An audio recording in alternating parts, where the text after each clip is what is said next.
Okay, I'm going to try and do this law of causation with respect to the origin of the universe one more time, because we seem to have a disconnect here. The notion here is anything that has a beginning has a cause.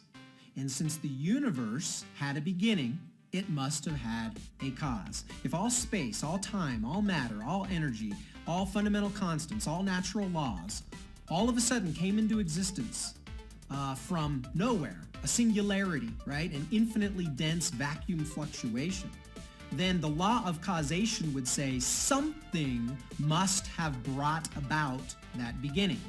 Now here's where we get hung up. Then the question is asked, okay, you're going to point to a beginner, a God, then who created God? If the law of causation applies to the universe, of course it must have applied to God. And if there was a God that created God, then who created the God before that God? And it goes on forever. Therefore, the law of causation doesn't work with the origin of the universe.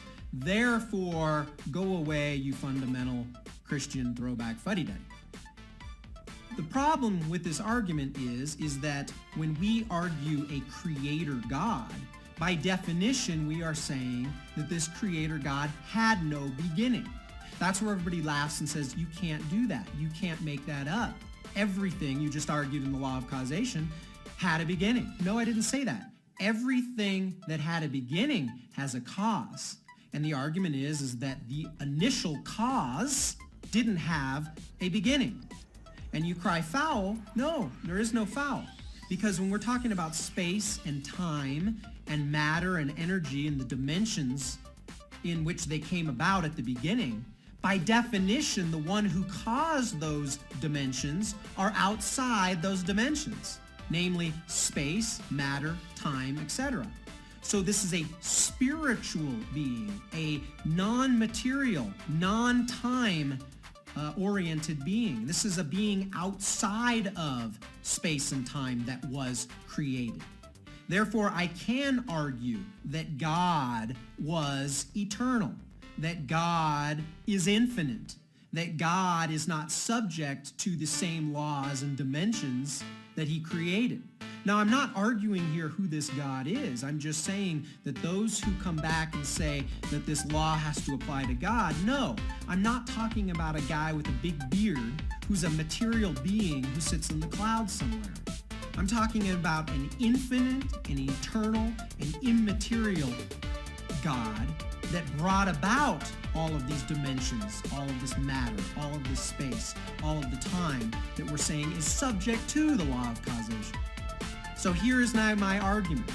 Whether you believe that it was a singularity with a capital S that was infinitely dense, that contained all of this stuff, or whether you believe this causer was God with a capital G, I'm not arguing who this God is or what this singularity was. I'm just saying that if something had a beginning, it has a cause.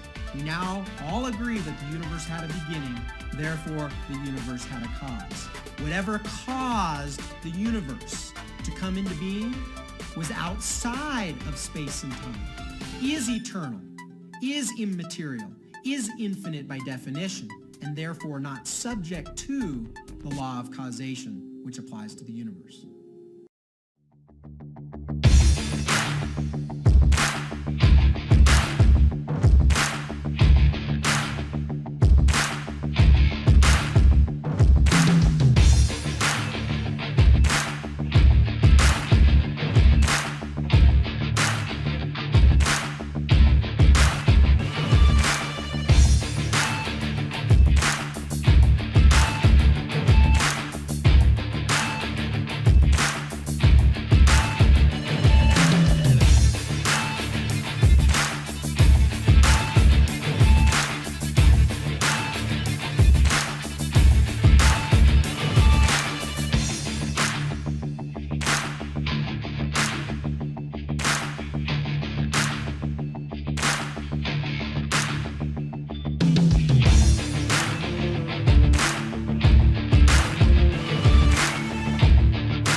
اللهم صل على محمد وآل محمد اللهم صل على محمد وآل محمد.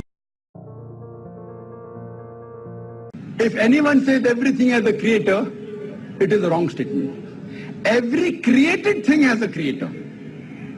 The definition of God is, he is uncreated. The moment you say who created God, he is not God.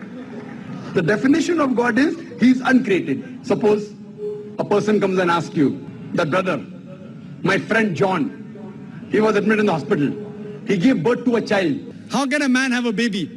So to ask the question, he gave birth to a baby, whether a girl or a boy, is illogical.